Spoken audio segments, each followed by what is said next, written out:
ചെന്നൈയിൽ ചരക്ക് ട്രെയിന് തീപിടിച്ചു. എണ്ണയുമായി പോയ ട്രെയിനാണ് തീപിടിച്ചത്. 5 ബോഗികൾക്ക് തീപിടിച്ചതായാണ് വിവരം. തീ നിയന്ത്രണ വിധേയമായിട്ടില്ല. തീയണക്കൽ ദൗത്യം ഇപ്പോൾ പുരോഗമിക്കുകയാണ്. കൂടുതൽ വിവരങ്ങളുമായി എസ് ശ്രീകാന്ത് ചേരുന്നുണ്ട്. ശ്രീകാന്ത്, എപ്പോഴാണ് അപകടമുണ്ടായത്?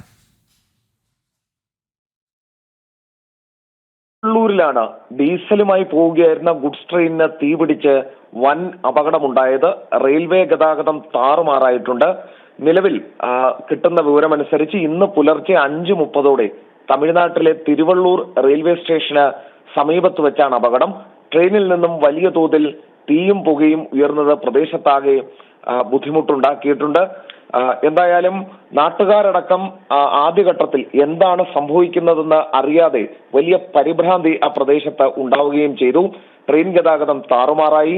10-ലധികം ഫയർഫോഴ്സ് യൂണിറ്റുകൾ എത്തിയാണ് തീ നിയന്ത്രണ വിധേയമാക്കിയത്. ഏറെ നേരത്തെ ശ്രമത്തിലൊടുവിലാണ് തീ കൂടുതൽ പടരാതിരിക്കാൻ ശ്രമം വിജയിച്ചത് എന്നുള്ളതാണ് പ്രധാനം.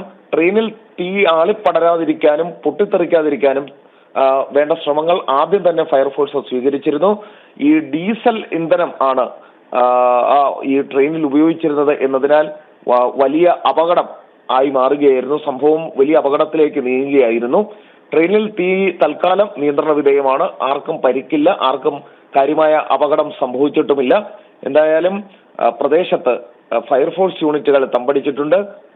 തീ പടരാതിരിക്കാനും ബുദ്ധിമുട്ടുകൾ ഉണ്ടാകാതിരിക്കാനുമുള്ള ശ്രമങ്ങൾ പുരോഗമിക്കുകയാണ്. ശരി, ശ്രീകാന്താണ് വിവരങ്ങൾ നൽകിയത്.